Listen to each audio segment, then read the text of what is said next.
Bonjour à tous, bienvenue à ce nouveau webinaire ILTI concernant la conception au feu des armatures post-scellées. Je m'appelle Cédric Roelstraat et fais partie du département Engineering d'ILTI Benelux. Nous allons patienter quelques minutes encore pour laisser le temps aux participants de nous rejoindre.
Voilà, je propose que nous commencions. Donc, avant de commencer, sachez que ce webinaire est donc donné en direct. Vous pouvez poser vos questions via le chat. Nous rassemblerons l'ensemble de vos questions et y répondrons dans la mesure du possible à la fin du webinaire, qui aura une durée d'une bonne trentaine de minutes. Si des questions demandent un développement un peu plus long, on vous reviendra personnellement, soit par mail ou soit par téléphone. Sachez également que si certaines personnes n'ont pas pu participer au webinaire malgré leur inscription, celui-ci sera enregistré, celui-ci est en cours d'enregistrement, et il sera disponible d'ici quelques jours sur notre plateforme AskILTI, ILTI Center, aussi bien pour les gens inscrits au préalable que pour toute autre personne connectée à notre plateforme.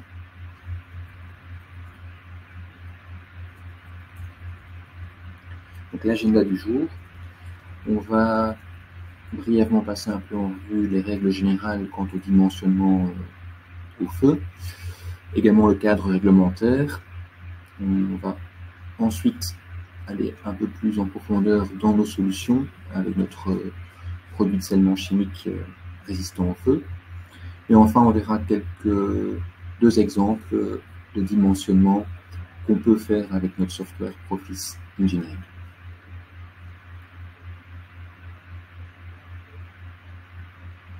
Donc, oui, comme vous pouvez vous l'imaginer, des incendies, il y en a déjà eu beaucoup dans le passé et il y en aura encore dans le futur.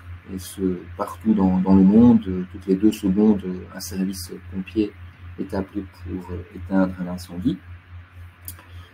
Ici, les cas les plus emblématiques, comme par exemple Notre-Dame de Paris ou le centre. Ça affecte bien sûr tout type de bâtiments, de grande hauteur, ou même du génie civil comme des ponts.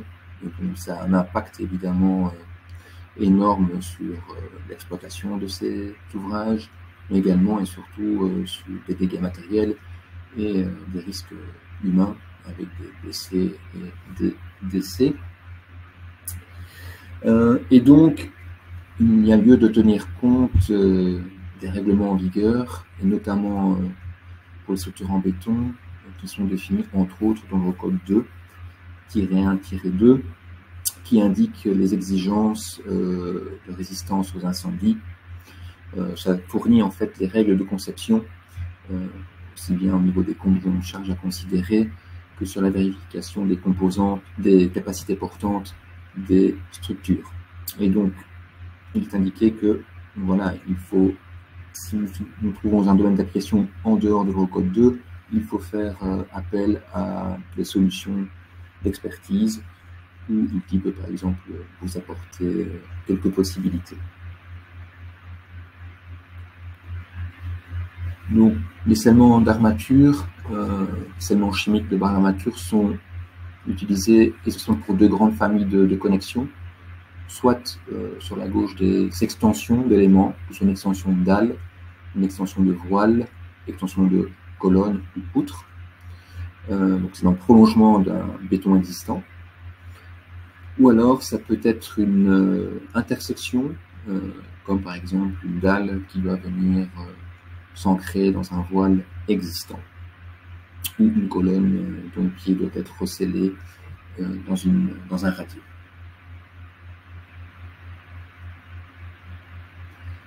Et donc, qu'est-ce qui se passe lorsqu'il y a un incendie? Donc, pour ces deux grandes familles de connexions, sur la gauche, vous voyez par exemple une extension de dalle, avec le cas où l'incendie se développe sous la dalle, et donc en sous-face de dalle, il va y avoir une montée en température progressive, mais qui sera uniforme tout le long des barres, aussi bien des barres coulées en place, comme ici, que sur les barres éventuellement post-scellées.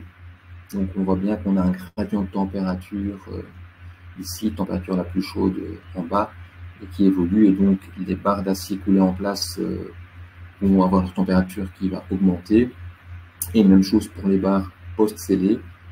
Classiquement, on post-scelle des barres avec un enrobage un peu plus important.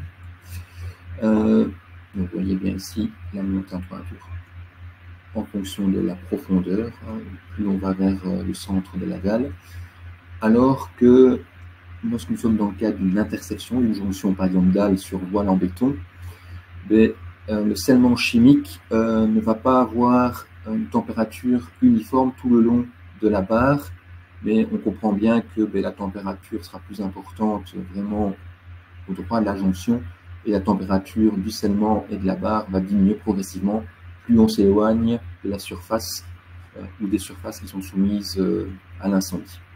Classiquement, on voit ici une modélisation, on voit que la surface latérale, la sous-face de la poutre ou dalle et le mur intérieur du voile en béton ont une température très élevée, et cette température diminue plus on va dans la massivité de la structure.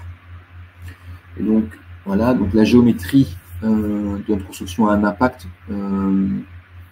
par rapport à la température qui peut apparaître dans les barres coulées en place ou les barres post-scellées, mais également bien sûr la durée d'exposition, que ce soit après 60 minutes ou 120 minutes.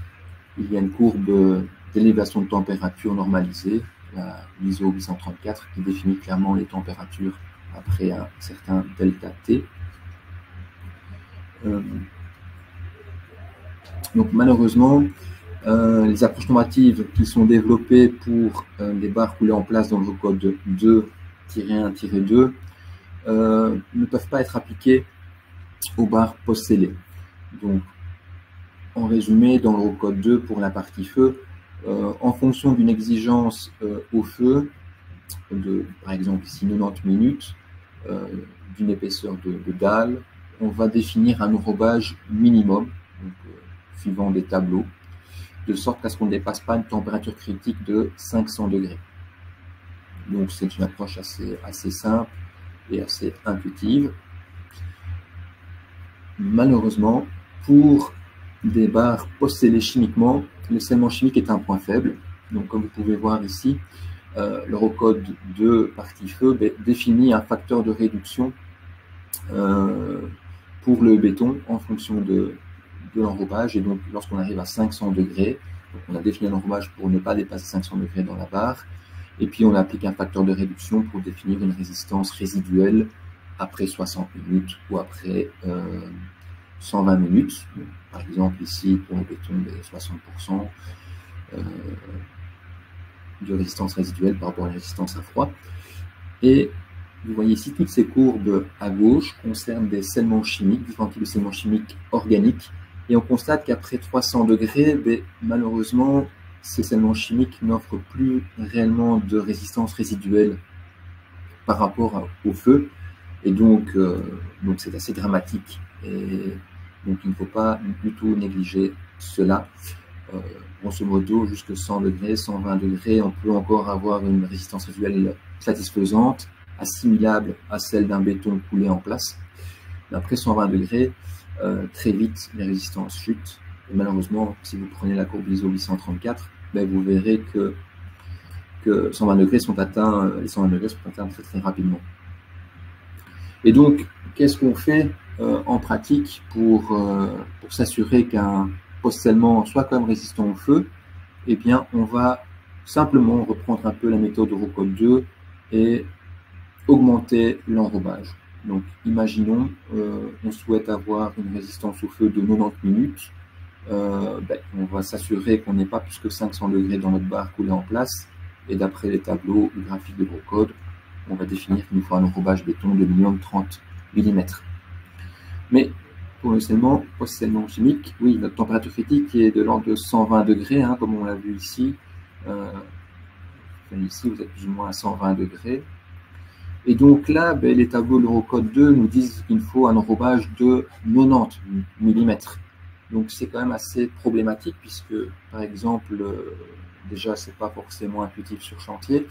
Et de part, en termes de calcul, lorsqu'on fait un dimensionnement de dalles, d'extrusion de dalles par exemple, et qu'on met des barres post-scellées en partie inférieure pour reprendre un moment de flexion, le bras de levier résistant va fortement diminuer, donc les tractions dans les barres va fortement augmenter.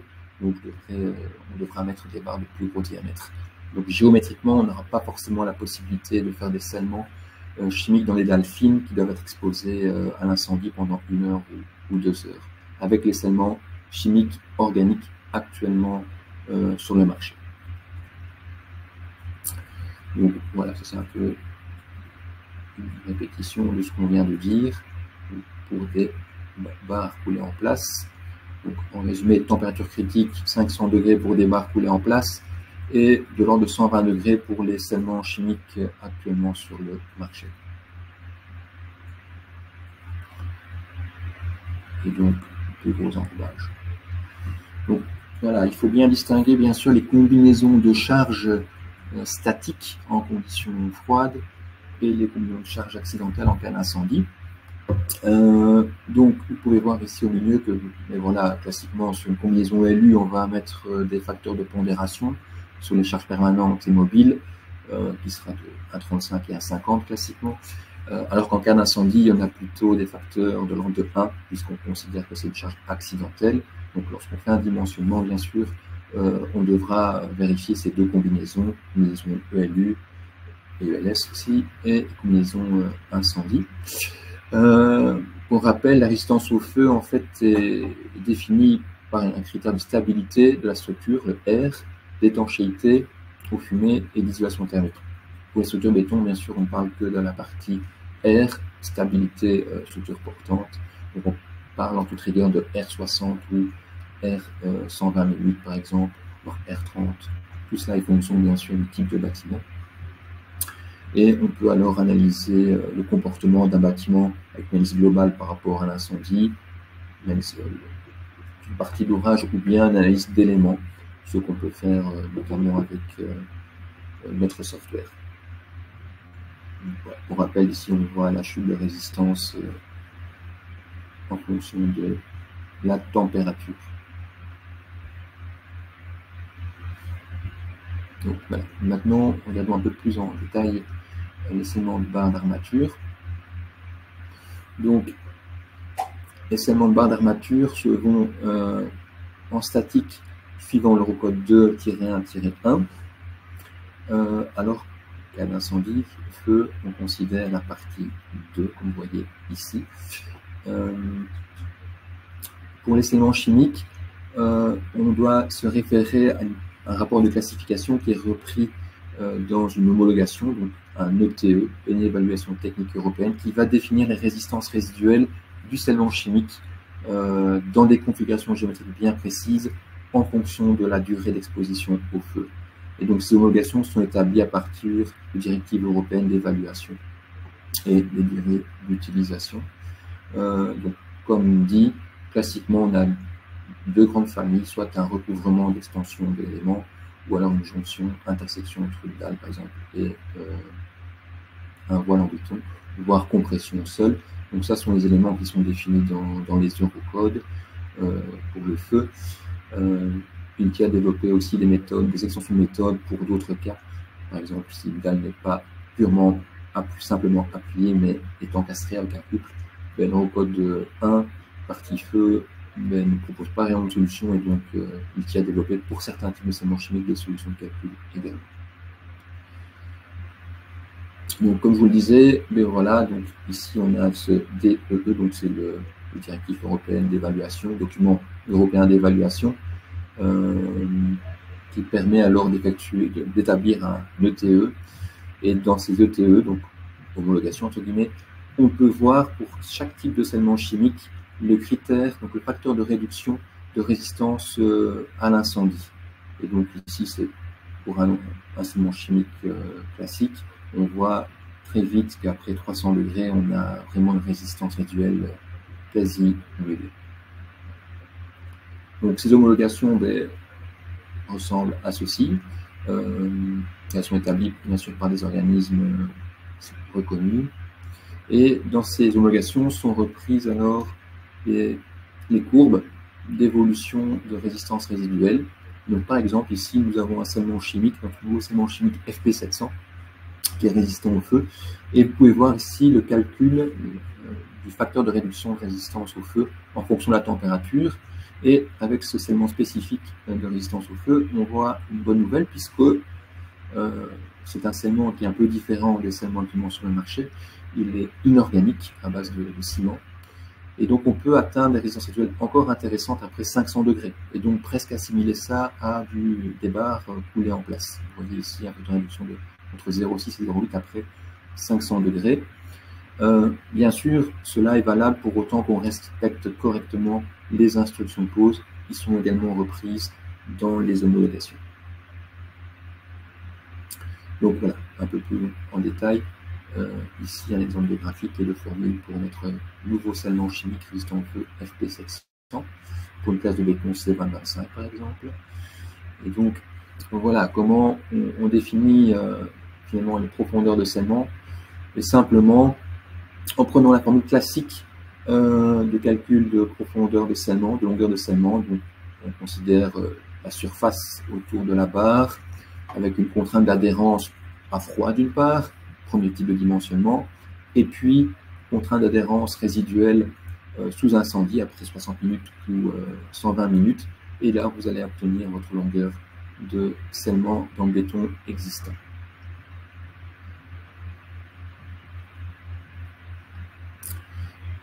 Voilà, donc comme déjà expliqué précédemment, pour une extension de dalle, l'évolution de la température fait qu'on aura la même température tout le long de notre scellement chimique. Donc c'est assez facile à dimensionner. Par contre, lorsqu'on a une jonction, une intersection perpendiculaire, la température ici sera plus importante que ici. Donc plus le scellement chimique est profond, mieux c'est. Mais pour en déterminer la résistance de l'ensemble, on doit faire une intégration.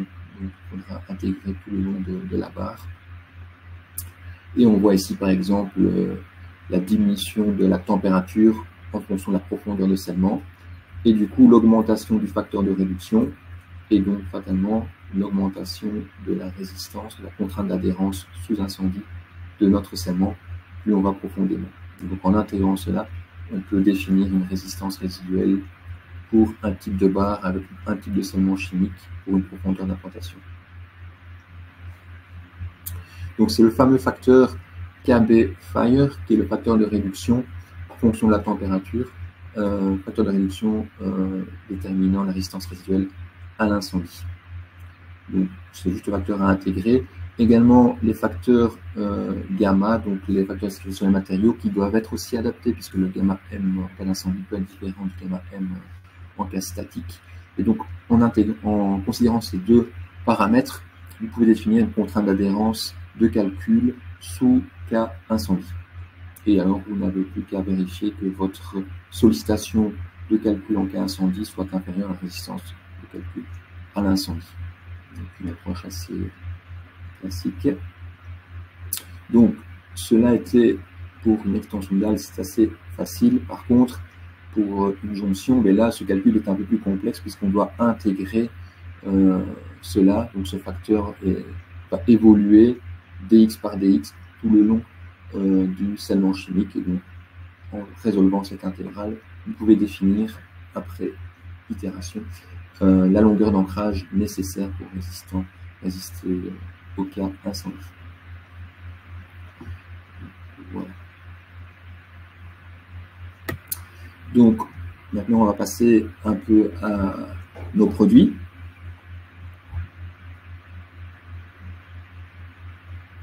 Donc, vous pouvez voir ici plusieurs familles de scellement chimiques. Donc, pour le scellement de barre d'armature, classiquement, on utilise notre mortier hybride HY200 ou notre résine époxy 500, qui sont deux ancrages de très haute qualité, qu'on peut dimensionner, relativement connus par les bureaux d'études. Et depuis quelques mois, nouveau venu qui est le FP700, qui permet d'avoir une meilleure résistance au feu. Également aussi d'autres scellements chimiques de moindre qualité mais universels pour maçonnerie, béton. Et alors un scellement dit écologique, entre guillemets, lorsque l'empreinte CO2 a un impact important. Donc qu'est-ce qu'on peut voir? Directement, on voit par exemple que on peut calculer au feu, en fait, avec l'ensemble de ces scellements chimiques, ce n'est pas un problème, on verra un peu plus tard. Par contre, vous allez voir plus tard que le FP700 offre une meilleure résistance au feu. Par contre, le temps de prise est plus long. Donc, l'ensemble des mortiers ou des résines époxy sont organiques, excepté le FP700 qui est inorganique. Et de ce fait-là, son temps de prise est beaucoup plus long et peut s'assimiler un petit peu à un béton coulé en place. Donc, on aura une meilleure résistance au feu, mais à contrario, on aura un temps de prise plus long, de plusieurs jours. Après 5 jours, on atteint déjà malgré tout 55% de la résistance. Donc voilà, ils sont homologués pour toute une gamme de diamètres de barres. Vous voyez ici la résistance au feu plus intéressante pour le FP700. Certains sont autorisés pour des carottages ou des trous remplis d'eau, comme notre résine époxy, ce qui n'est pas le cas par exemple de notre FP700. Donc la sélection d'un scellement chimique n'est pas forcément aussi évidente que cela. Voilà. Donc, vous voyez ici, juste pour rappel, entre nos trois scellements chimiques de la plus haute qualité, la différence d'évolution du facteur de réduction en fonction de la température. Après 120 degrés, ça chute déjà très fort pour le HY200 et le RE500, alors que notre FP700 a encore 80% de sa résistance et peut résister encore jusqu'à 500 degrés. Donc, il offre encore 65%, 70% de résistance. Voilà. Donc voilà, c'est un petit peu un petit rappel, un petit résumé. Donc tout dépend bien sûr des différentes conditions de charge que vous allez avoir dans votre projet. Mais le FP700 parfois écrit est le meilleur scellement chimique puisque la combinaison feu peut être critique. Encore un résumé. Voilà. Je propose dès lors maintenant de passer à des exemples de dimensionnement. Pour cela, je vais démarrer notre software. Donc, software qui est disponible en ligne. Donc, pour y avoir accès, vous devez simplement avoir un compte Unity. Je suis en train de le démarrer.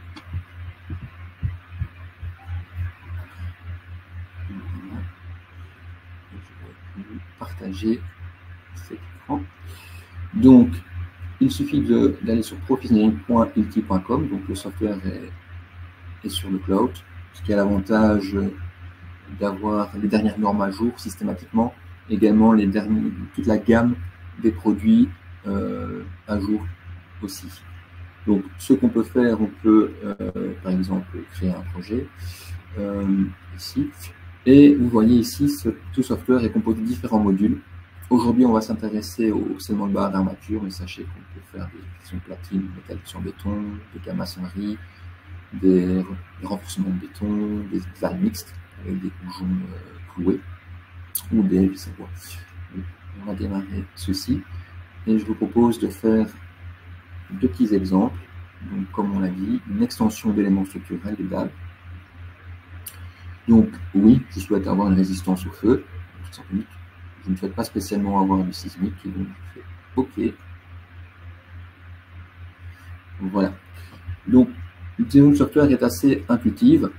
il suffit, entre guillemets, de suivre verticalement de haut vers le bas les petits onglets ici et d'introduire les données au fur et à mesure. Vous avez une représentation ici interactive aussi au milieu et vous allez avoir vos résultats sur la droite. Donc, on va suivre ça. Donc, en effet, j'ai bien fait l'extension d'éléments structurels, une extension de dalle. Imaginons que j'ai peut-être une dalle qui fait 200 mm d'épaisseur. Donc, on a une partie existante. J'imagine que j'ai une dalle qui ferait 4 mètres de long une fois qu'elle a été prolongée, donc, et que je dois la prolonger justement à mi-travée où les efforts de la moindre flexion est le plus important. Donc, béton existant en classe de résistance estimée C2530 par exemple. Donc, important aussi de bien sélectionner, garantir que les percements vont être faits de manière soigneuse. L'interface entre nouveau béton et ancien béton doit être rugueuse pour avoir une bonne reprise. Je vais prendre un cas de 200 mm d'épaisseur de dalle existante. Et donc là, dans la partie existante, je dois simplement encoder les aciers existants.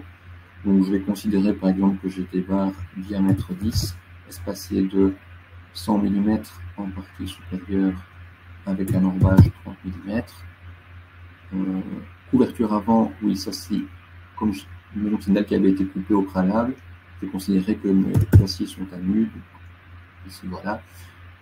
En inférieur, je vais prendre le même principe des barres diamètre 10, espacées de 100 mm, enrobées de 30 mm. Donc voilà, là j'ai modélisé ma situation existante. Et puis donc je vais faire un renfort. Et là, je vais me dire que je vais mettre des barres en inférieur, puisque ce sont celles qui vont reprendre le moment.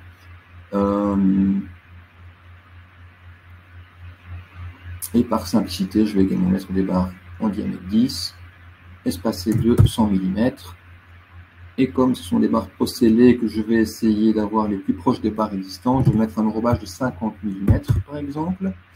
Donc je vais les poser juste au-dessus des barres existantes. On peut le vérifier ici. On peut voir ici, voilà. En rouge, les barres post-scellées projetées. J'essaie de les laisser dans le voisinage des barres existantes. Donc là, j'ai déjà modélisé ma géométrie. Et ensuite, je dois définir mes cas de charge. Donc ici, vous pouvez voir, j'ai par exemple une combinaison statique, une combinaison ELU. J'ai considéré que j'ai peut-être une dalle de 4 mètres qui fait donc 20 cm et qui sera chargée de 5 kN par mètre carré en charge mobile. Et donc en ELU, ça pourrait donner de mémoire 30 kN en travée, effort tranchant théoriquement nul. Donc ça c'est ma combinaison statique, ELU, donc à froid. Et donc là je peux indiquer voilà, combinaison ELU statique. Et je vais dire ok, j'ai une combinaison feu aussi, puisque j'ai sélectionné ça tout au départ. Combinaison accidentelle, feu. Voilà. Et donc là, ben, comme on le sait, ben, la combinaison charge de feu demande des facteurs de pondération moindres. Et donc, par exemple, je vais donc considérer que j'ai 20 kN en ayant des facteurs de 1 partout. Et donc, voilà, que donne le software? Eh bien, ben, vous voyez ici, j'ai le choix des scellements chimiques. Donc, on avait mis notre FP700 qui est notre meilleur scellement chimique et on voit directement le calcul. Donc, d'une part, on va définir, le software va définir en calcul classique la charge en traction sur chacune des barres post-scellées et va déterminer la longueur de recouvrement et profondeur de perçage puisque je n'ai mis 0 de recouvrement ici, donc longueur de recouvrement et longueur de perçage sont identiques. Et vous pouvez constater qu'avec ce scellement chimique nouvelle génération, spécifique pour résistance au feu, mais qu'en calcul statique, j'ai besoin d'un peu plus de profondeur qu'en calcul au feu. Donc ça veut dire qu'en situation de feu, j'ai encore une résistance très intéressante. Maintenant, à titre comparatif, imaginons si je l'avais fait avec notre résine époxy qui est assez connue sur le marché. Et qu'est-ce qu'on voit? On voit, ben oui, cette résine époxy en combinaison statique à froid a une contre adhérence plus intéressante que notre FP700 puisqu'on a besoin d'une profondeur de scellement un peu moindre. Par contre, on constate tout de suite que ses performances sous incendie sont moindres que notre FP700 puisqu'on a besoin de 882 mm de profondeur de scellement. Le taux d'utilisation de l'acier, 68%, reste bien sûr identique, quel que soit le scellement. Donc ici, en feu, vous voyez. Donc si je sélectionne notre scellement chimique résistant au feu, je dois forer environ 39 cm pour répondre aux deux combinaisons, alors que à cause de cette combinaison feu, avec notre RE500, je dois forer près de 89 cm, donc 50 cm de plus pour pouvoir répondre à l'aspect feu, 60 minutes. Donc même chose avec notre mortier hybride HY200, on voit aussi qu'en froid, pas de grande profondeur, par contre, on doit encore forer un peu plus qu'avec le RE500 pour répondre à la combinaison incendie. Donc, voilà l'avantage du FP700 dans ce cas-ci. Maintenant, il faut savoir que, oui, au niveau feu, ici, combinaison feu, j'ai considéré 60 minutes. Maintenant, peut-être que parfois, on a besoin de 120 minutes.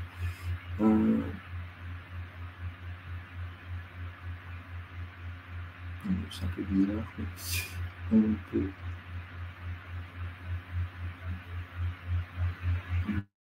Là, je vais ici.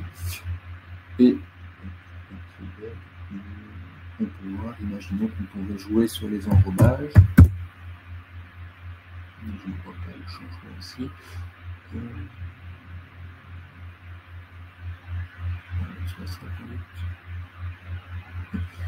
Ici, bizarrement, les chats sont partis. Mais ce qu'on pourrait voir en augmentant l'enrobage, c'est que la profondeur de scellement du FP700 va diminuer un petit peu, celle du RE500 aussi, et du HY200 aussi.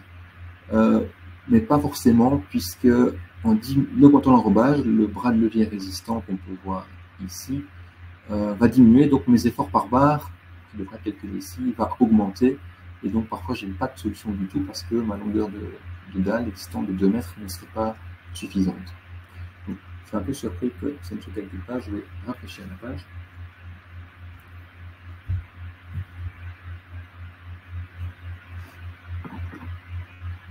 Voilà, je vais peut-être faire un autre exemple. Et voilà. On va mettre maintenant 120 minutes par exemple, pas de calcul sismique, ok. Nous allons mettre ici combinaison à froid statique, 30 Newton et à chaud incendie 120 minutes. Et on va mettre 200 mm. 200 mm.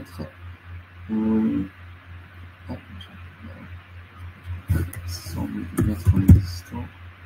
30 mm d'enrobage.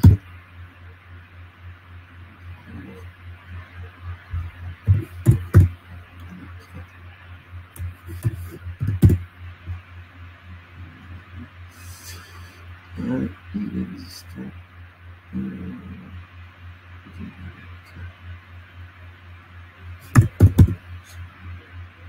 Et donc, on va mettre 50 mm.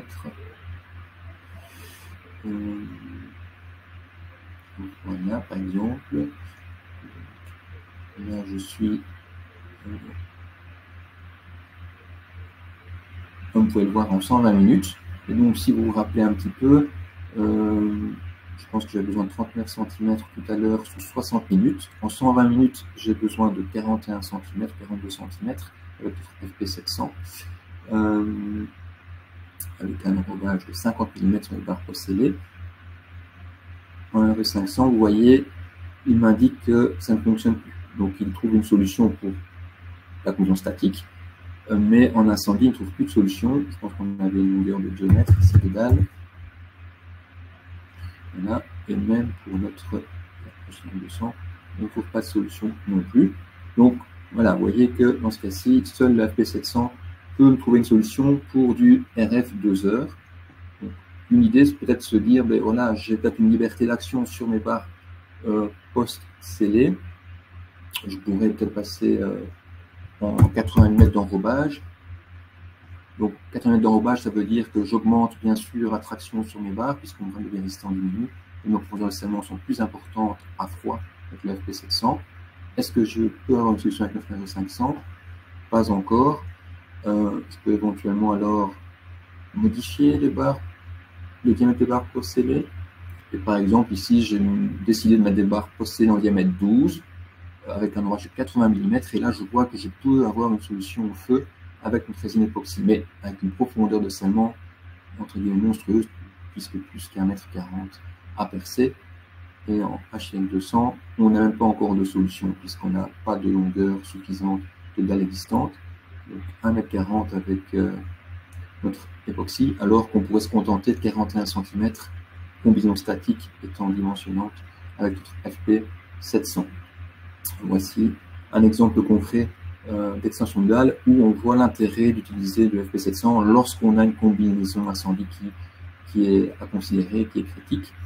Je propose, deuxième cas, très bref, parce qu'on a déjà dépassé un peu l'horaire, de faire une intersection de dalle sur voile. Donc, en effet, je veux du feu, pas de sismique, et donc voilà. Pour être plus simple, je vais directement la liaison feu, donc il me propose directement.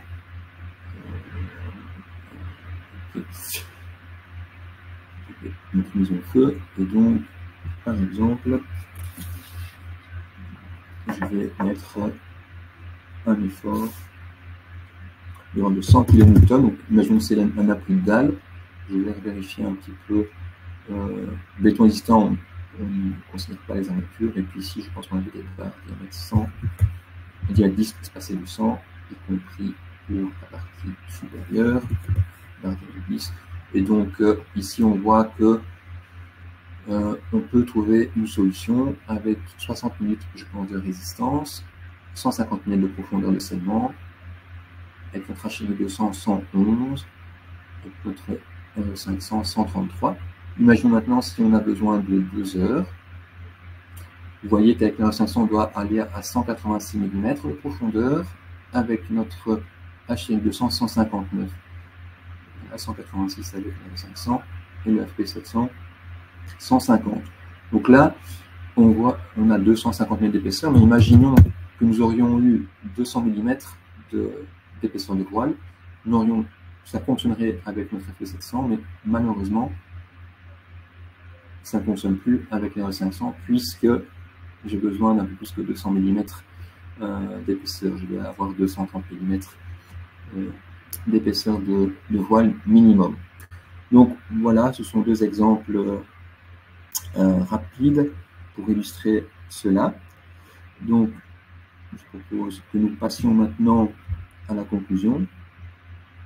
Donc vous avez vu, voilà, on a fait deux exemples concrets.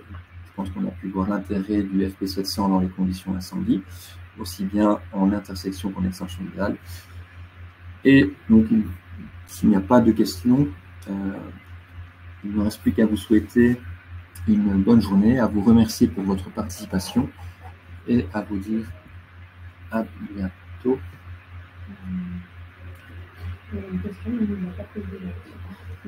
Sachez que vous pouvez toujours poser vos questions, bien sûr, sur notre adresse mail belux.engine@it.com et qu'il y a également d'autres webinaires à l'agenda, puisque le 10 février, on parlera de fixation sur maçonnerie et le 18 mars, on présentera les différentes solutions par rapport à la corrosion.